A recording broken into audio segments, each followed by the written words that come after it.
think that in the TCG grading world that a 10 is the absolute pinnacle. If you've got a 10 Black Lotus, you've got the peak of what a Magic the Gathering card can be. But I'm here to tell you there are actually two types of 10s. You've got Ryan Reynolds and you've got Blake Lively. No, you've got two types of 10s in TCG grading.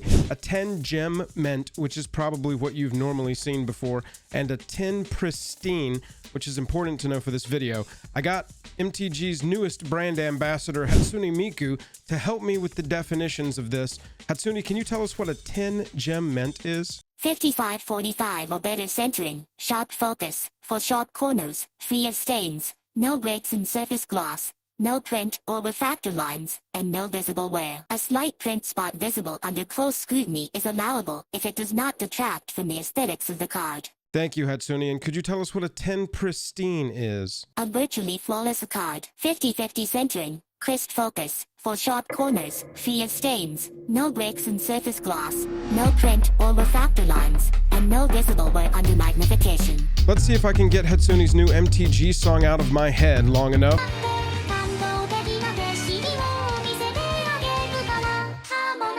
To tell you about why you should care that the record was just broken for the most expensive MTG card ever sold. Highest level of gratitude to our patrons who power the channel through Patreon. Check out the Patreon link in the description to learn about monthly giveaways, VIP Discord access, and even our official playmat. Huge shout out to our sponsors that make it possible for me and Jake to work on the channel full time. Card Conduit, the best place to sell your MTG cards online. TCG Players, the best place to buy them. Drip is the best place to find us twice a month, giving away a lot of product. Cool collector booster giveaways. Dragon Shields, the absolute best sleeves in the universe to protect your cards while you're playing with them. MTG Stocks, the best way to track card prices over time. And Moxfield's the best way to list your cards on the internet in deck lists. All the waffles and bacon to our patrons that allow Jake and I to stay as independent as we possibly can. We have tried to fill the Patreon with a ton of value add, get involved with the community on a deeper level type stuff. Let us know what you think of it. Go check it out and see if it's a good fit for you. Huge thanks to the people already supporting us over there. Last year, the living manifestation of the Bard class from D&D, Post Malone, made headlines for purchasing the one ring from friend of the channel Brooke Trafton for over $2 million, setting the record for the most expensive Magic the Gathering card ever sold publicly. Previously, that record was with a Black Lotus that was sold for somewhere around $800,000. That record also held by D&D Bard class Post Malone. But this time around, it seems like there are no musical artists involved with this transaction, which is notable, I think. We have got a sale published by CGC and reported by Dave & Buster's. It's not Dave & Buster's. I was going to say Dave & Buster's. Also reported by Dave & Adams, which is a widely reputable seller that we've seen in the news before, but more importantly isn't CGC, is just showing off this CGC sale. Now, why do I keep bringing up CGC? This announcement was initially met with some skepticism. I've got to admit, I was skeptical as well. It seems very strangely timed to just all of a sudden have a Black Lotus sell for way more than the last Black Lotus publicly sold for, and only seem to be like comparison pricing to the One Ring. Oh, that one was 2.6 or whatever it ended at. This one's going to be 3. It's going to be a actual MTG card reserved list sale, and that's going to be the new king of most expensive MTG cards ever sold. It's a little doubt. You know, the internet is naturally skeptical, but the internet did some digging and we've got some facts to sort of back up this sale. I tried to dig in as hard as I could to find some sort of truthiness feel. If I could find it, there's not ever going to be 100% confirmation that this wasn't some alleged money laundering or market manipulation in a sort of unrestricted market. There's no way to 100% know that that's not what went down, but I did find some things that are working in favor of this being a legitimate sale. The announced seller from Jump of the card was Adam Kai, who is a very well-known and reputable seller and owner and collector of Magic the Gathering. It's well known that Adam's collection is insane, and Adam has been involved with a lot of high-value trades, transactions, just sort of throughout the history of Magic. The buyer was originally undisclosed, and that was a major point of skepticism for a lot of people, but the internet did track down this Instagram account, Benjamin B13, Grail Collector, self-described Grail Collector, so that tracks. And if you scroll down to here, this is it. This is the pristine 10 Black Lotus that apparently completes the Grail Power 9 set that Benjamin B13 has been accumulating. And this was posted on March 26th, almost a month ago. So you've got a post that sort of backs this up a month ago that this had been acquired, and they were waiting, I guess, you know, to publicize it once everything went through, once all the transfers were out of escrow, or however the purchase auction worked. I mean, looking at this card, it is beautiful. Let's be honest. Feel how you feel about CGC, but the card itself looks gorgeous. There's been some skepticism too, that maybe it's the picture, maybe it's the angle, maybe it's, you know, not seeing it with your eyes, but the pristine 10 is sort of being questioned with some slight stuff that people think is off. But in general, it's a beautiful looking card, and the fact that Adam Kai is attached to it, plus this Instagram account seems to have purchased it a month ago, that actually seems to be legit, and it's not like an actually brand new account that is only posting this picture to sort of try and legitimize it. It seems like you would have to go through some pretty great lengths and bend over backwards to have an account that is sort of this well spread among different games and grails. MTG, you've got One Piece, Dragon Ball, I've seen Pokemon, there's a lot of different stuff in here. Really Star Wars. Really the only thing going against this account is that the very first post was on December 26, 2023. So that can mean one of two things. You know, roughly 6 months ago, 5 months ago, some group of big dollar collectors was like, let's get Black Lotus back on top, start an account for Grails, and we can eventually sell it to you, and that'll help make it seem legit. Or what I've seen happen a ton of times is there was a family or a group of friends put together around the holidays, and they were all talking, oh, Benjamin B13, show us your dope collection. Don't you have some crazy cards in there? Oh yeah. And then we go in there and we check them all out, and it's, you don't have a social media, you don't have Instagram, you got to be on that social media, dude. You got to get with it and hip so that you can get the likes. The only other strange thing that I can really notice about this Instagram account is that there is a lot of CGC.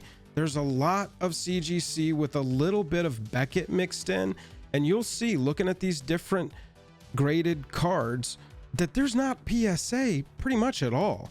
And that's just strange. I feel like people who like graded cards, the most I've seen, lean towards PSA as sort of the marker, and then are okay with some of the others. But I've never seen a collection this grailed up that has almost exclusively CGC graded cards and not PSA graded cards. And look, that's not a deal breaker. I've seen a lot of discussion and argument about PSA and CGC and Beckett and all of this since this has become an issue. There's a ton of back and forth about PSA versus CGC, and CGC being acquired within recent years and that sort of delegitimizing it, but some people arguing that it legitimized it even more, and they've tried to make an effort to be even more transparent with all of their methods and processes. And so it really depends on your experience with PSA or CGC or grading. I don't think the amount of CGC graded stuff in this collection delegitimizes it by any means. I just think it's worth noting because there were so many accusations, obviously knee-jerk accusations out of the gate, that, oh, CGC has the CGC graded CGC pristine 10 CGC Black Lotus. Like, how many times that was in the announcement for this? People were like, all right, I wasn't thinking about it until you said it that much, and now you're starting to make me think that this isn't real. So what Hatsune told us about 10 pristines and 10 gem mints, I think the 10 pristine piece of this is what's really driving a lot of the price. That is sort of a critical piece for CGC, for the buyer, for the seller to note on this, that will help drive its price. Because with the Black Lotus selling for under $1 million the last time, now we're seeing it jump all the way up to $3 million. That's a huge jump, and that's another reason that people are skeptical about this. overall is the fact that it more than doubled in price. And I think to really justify that, the only thing you can do is point to the 10 pristine, and then that spins off into an argument of, well, there's this little mark on the corner, and just a ton of, you know, over analyzation of it. When I feel like if it was PSA, maybe it wouldn't be judged as harshly as being a 10 pristine, but that's the risk you run by picking one of the, you know, secondary grading spots versus like the primary, if that's what you want to do. The reason why this is notable at all to normal people like us, and not just some notable, oh look, rich people are swapping a lot of cash for expensive things, is that collectibles tend to be sort of pulled upward, magnetized upward by major sales like this. And so you could potentially see people looking at reserve list again, starting to have a resurgence in some of the older cards. If this 3 million sale is able to be publicized even half as much as the Post Malone sale, which will be difficult, it doesn't involve a celebrity, but maybe you've got duels going up again, maybe you've got a look at Power 9 and you see some graded top end stuff start to move in the short term as FOMO sort of takes over. There are these sanctioned CEDH tournaments that are getting tested in some markets. And so with that, you're going to have a lot of people priced out of that format just based on how expensive duels are alone, not to mention any of the other cards that are in that format. You've also got popular streamer Wubby that's been on an absolute tear opening older product, getting scammed out of older product and the trials and tribulations he's gone through to try and rectify all that, but recently opened up a piece of power on stream that seems legit. Look at this clip. I will not stop until we pull power. And I'll even take it further. I will not stop till we pull Lotus. Here we go. 3, 2, 1. Gorilla penis. Ah! What? What? What? What? What the fuck? What? Oh my god, what? Oh my god! What? Holy shit! Holy shit!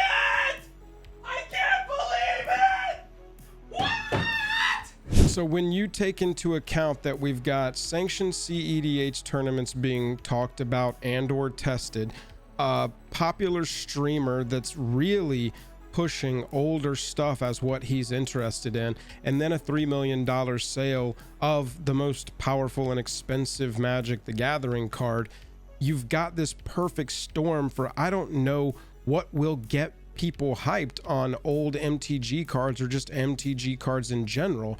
If it's not huge sales with eye-popping numbers, popular streamers covering it, and a format being sort of tournament sanctioned that's been growing in popularity like crazy over the past 2 years, what's gonna do it if not that?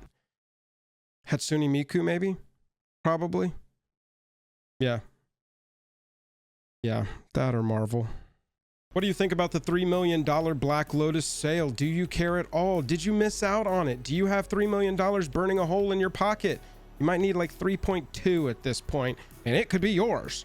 Chris, Paul, Brian, Trent, Walter, Chicken Richard, Jack, Clay, Juniper, Dustin, Edward, Kirknall, Jay Bano, Corey, David, Kevin, Ryan, Josh, Zach, Dustin, JR, Sean, Josh, David, Aaron, Ian of Wildcat MTG, Annihilator, Nico, Friendo, BMAC, Dominique Reed, Hector, Gin and Tonic, Kenneth, Betty, Chris, Quantum, Joseph, Matt, Nitro, Matthew, T-Wolf, Clay, Emilio, Dustin, Corey, Travis Gafford, Brandon, Thomas, Gotta Play Blue, Shellshade, Addicted to Building.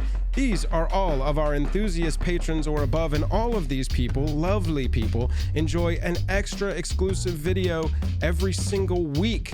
Plus, they've got some JAJAM sleeves coming their way for free soon, and a ton of other perks that are all listed on the Patreon. Go support us over there if you want to get involved with the community on a deeper level. Thank you to our enthusiasts and higher over on the JAJAM Patreon. That's it for this video. Catch you later.